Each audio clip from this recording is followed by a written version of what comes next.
నమస్తే welcome to prime nine desk analysis నేను మీ బ్రహ్మనాయుడు లగడపాటి రాజగోపాల్ ఈ పేరు ఇప్పటికీ బెజవాడ వాసులు మర్చిపోలేనటువంటి పేరు 2004 2009 రెండు పర్యాయాలు విజయవాడ ఎంపీగా పోటీ చేసి గెలుపొందినటువంటి నేత మాస్ లీడర్గా పేరు తెచ్చుకున్నటువంటి నేత సమైక్యాంధ్ర ఉద్యమంలో సైతం కూడా కీలకమైనటువంటి పాత్ర పోషించిన నేత అయితే అలాంటి లగడపాటి రాజగోపాల్ ప్రస్తుతం బెజవాడ నగరం వరదలతోటి కొట్టుమిట్టాడుతూ ఉంటే ప్రజలందరూ కూడా ఆస్తులు ప్రాణాలు నష్టపోయి అల్లాడుతుంటే లగడపాటి నువ్వెక్కడా అంటూ మరి ప్రజలు ప్రశ్నిస్తున్న పరిస్థితి స్పష్టంగా కనపడతా ఉంది.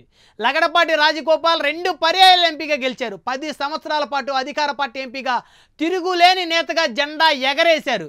వేల కోట్ల రూపాయలు సంపాదించుకున్నారు కూడా. పెద్ద పెద్ద వ్యాపార సామ్రాజ్యాలను సృష్టించుకున్నారు. అలాంటి లగడపాటి రాజగోపాల్ ఈరోజు బెజవాడ ప్రజల వరదలో కొట్టుమిట్టాడుతూ ఉంటే, బెజవాడ నగరం మునిగిపోతూ ఉంటే కనీసం ప్రజలకు సహాయం చేయడానికి ముందుకు రాడా అంటూ ప్రజా సంఘాలు ప్రశ్నిస్తూ ఉన్నాయి, ఆగ్రహం వ్యక్తం చేస్తూ ఉన్నాయి.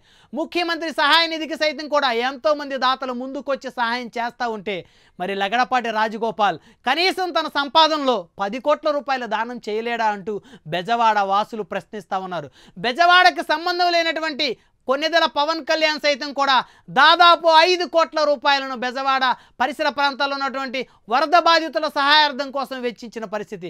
కానీ బెజవాడ ప్రజలతో ఓట్లు వేయించుకుని 10 సంవత్సరాల పాటు బెజవాడకు మకుటం లేని మహారాజుగా వెలుగొందినటువంటి లగడపాటి రాజగోపాల్ ఇలాంటి బెజవాడ ప్రజల్ని కష్టతరంలో క్లిష్టమైన పరిస్థితుల్లో కనీసం రూపాయి కూడా దాన ధర్మం చేయకపోవటం బెజవాడ వాసులను కలిచివేస్తుంది. ఇప్పటికైనా లగడపాటి రాజగోపాల్ ముఖ్యమంత్రి సహాయ నిధికి ఎంతో కొంత ఆర్థిక సహాయం చేస్తాడని ప్రజలందరూ కూడా ఆశిస్తున్న పరిస్థితులు కనపడతా ఉన్నాయి.